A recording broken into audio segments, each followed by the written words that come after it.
First time నేను ఈ టమాటా పచ్చడి పట్టడం ఎంత బాగా వచ్చిందో తెలుసా. నేను ఈ వీడియో తీసుకొని చాలా రోజులు అయిపోయింది. ఇన్ఫ్యాక్ట్ చెప్పాలంటే ఈ పచ్చడి కూడా మా ఇంట్లో అయిపోయింది అనమాట. సింపుల్గా 65-70 రూపీస్తో అయిపోయే పచ్చడి బయట కొనుక్కునే కన్నా ఇంట్లో ఒకసారి కుదరదు అనుకోండి, ఒకటికి 2 సార్లు నేర్చుకుంటే వచ్చేస్తుంది.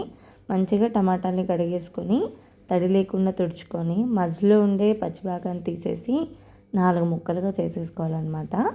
ఇది కేజీకి 100 గ్రామ్స్ చింతపండు, 150 గ్రామ్స్ కారం పడుతుంది. ఒక 2 టేబుల్ స్పూన్ల మెంతులు, ఆవాల పొడి సరిపోతుందన్నమాట, జీలకర్ర. ఇంకా అదంతా అయిపోయిన తర్వాత మిక్సీ పట్టేసుకొని మనకి కావాల్సినప్పుడు తాలింపు పెట్టుకోవడమే. ఇప్పుడైతే ఆ ముక్కల్ని పొయ్యి మీద పెట్టేసి కొంచెం ఆయిల్ వేసి కావాలనుకున్న చింతపండు, కొంచెం పసుపు, అలాగే సరిపడినంత కల్లుప్పు ఇంకా మూత పెట్టేసుకొని బాగా మగ్గనివ్వాలన్నమాట. అలానే డీప్ ఫ్రై అవ్వకుండా ఇలా కొంచెం వాటర్ ఉండేటట్టు వేసుకుంటే మనం మిక్సీ పట్టుకునేటప్పుడు కారాన్ని కలుపుతాం కాబట్టి గట్టిగా అయిపోకుండా ఉంటుంది, నీరు పోయకుండా సరిపోతుంది, మనకి ఎక్కువ రోజులు నిల్వ ఉంటుందన్నమాట. 1 కప్పు కారము, గొడ్డు కారం తీసుకోవాలి. అలాగే నేను మెంతిపిండి, ఆవాల పిండి అది వేసుకున్నాను అనమాట.